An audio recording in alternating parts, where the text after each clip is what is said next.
agree. Hello, everybody. Yeah, it's quite a special thing that you guys just saw. I'm sure you agree. I'm Andrew, and this is one of my favorite films of all time. Just recently figured out. And it's a privilege to be able to be with you here tonight. Thank you for being here. And it's a privilege to be able to introduce you to some of the artists that created this beautiful thing. Beginning with the writer and director, Greg Guida. Sean San Jose.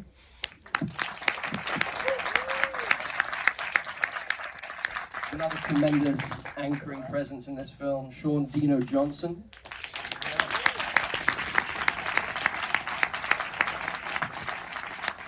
A revelation of an actor, Clarence Macklin.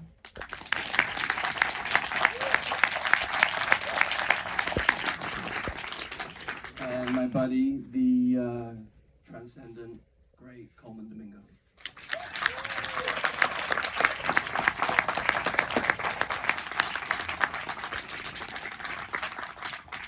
It's a transcendent film. It's a ritual in healing through art and theatre and story. And I believe in the power of healing through art and ritual and story. And this film is proof of it. So Greg, I know the story doesn't start with you, but you picked it up. Bored until Greg and Clint reached out to me, and they said they had an idea about this film. And I said, well, great, send me the script. And they said, well, we don't have one. And they said, well, okay, well, here's an article in Esquire magazine that talks about this program that has been really doing some incredible work with these men. And so much so that there's a less than 3% recidivism rate amongst these communities compared to 60% nationwide. And I thought, whoa, this is fantastic. So I thought, yeah, let's see what we can create. They invited me to bring everything I had to create a film and partner with this gentleman. We sat on the Zooms and we talked about what was important to us, just as men. And we were talking about the healing work of men, and these men, what I found in this program, were doing the work and being responsible to each other and to themselves to do this great healing work, really doing work to go, my friends can tell you more about it, but in terms of just really doing that deep work and using theater as this true place where they can, they can give them some more hope and more agency in their own lives. And I thought, well, this is fantastic. If we can possibly make something that it's a generous offering. I don't think that there was nothing about this style. Nothing real sexy about making a movie about art, like being this healing force. But it's something that's so necessary. You thought that is actually very essential. Not sexy, essential. Yeah, I would agree. I would say it was sexy, but that's maybe just me. But for real though, Colman, you are it's that I think actors across generations will. I'll speak for myself. It's one of those performances that's in my pantheon of favorite performances of all time. Like in terms of a North Star of what's possible, and I really mean that. And I was talking to your old buddy Sean backstage, and what's transcendent about it is its interiority and its simplicity and its profundity and the profoundness of your soul coming through. But I could also say that about everyone else on this stage. The whole cast, it's so rare that you get to say that about every single cast member bringing their soul in such a real way. But working with, I guess my question is, you shot this over 18 days? Yeah. In between shooting The Color Purple in Ruston, I had 18 days available, and he took them. I didn't offer them up. I just said, well, I don't know when we can do the film. I only have 18 days in between. He said, well, I'll take them. It felt like an offer. It felt like an offer. But it was a great invitation, honestly. And I felt like something about, I look at it now, something was divine about just having that amount of time to not overthink, to go to this very raw space, to say, on the Zoom, he was like, come on, Colman, we can do it in 18 days. And I was like, okay, I guess we can.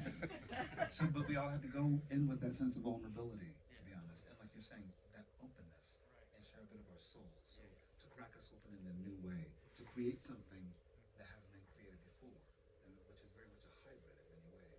So, but it was a great, I think that you have the soul to say, this is what I'm interested in. And he may not know exactly what it was, but he had that feeling, and there was a great invitation. So I thank you for that.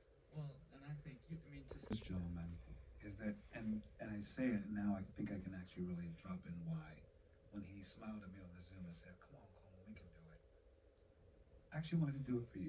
Appreciate that. No, because I knew that, who's going to tell our stories? Who's going to tell stories of black and brown men trying to make a difference in their own lives?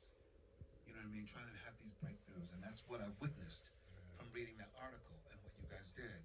And the fact that, we've never said that, but I know that, there was tenderness in there, in such a dangerous place. And I thought it was heroic work you guys were doing. So I truly want to say, that's why. Okay. I did it because of you. Listen, that's a lot that like you said, there was a lot that wasn't said. Like Coleman came in and taught us how to use that word tender, for us to be tender towards one another. Although tenderness was there, and we did things that the words to be tender with one another. We would have never done that had it not been for Colman giving us the permission. We found the permission in his actions, and in his enfolding himself into our group without coming in as a big bad Colman Domingo. As we all know it, we know him as the big bad Colman. He could have done that. He could have done it. He had the authority. Paul Racy, Sean, everybody, even the directors, Greg Quidar, they had the authority to be that. But they didn't. And they what they did, and rather they enfolded themselves into the community that we had created for years in RTA. They enfolded themselves in that. And that's like when somebody meets you, takes a step towards you, you are obligated to take a step towards them. So, and that's how we created what we did. This program that has been really doing some incredible work with these men. And so much so that there's a less than 3% recidivism rate amongst these communities compared to 60% nationwide. And I thought, this is fantastic. So I thought, let's see what we can create. They invited me to bring everything I had to create a film and partner with this gentleman. We sat on the Zooms and we talked about what was important to us, just as men. And, we're talking about the healing work of men, and these men, what I found in this program, were doing the work and being responsible to each other and to themselves to do this great healing work, really doing work to go, my friends can tell you more about it, but in terms of just really doing that deep work and using theater as this true place where they can, they can give them some more hope and more agency in their own lives.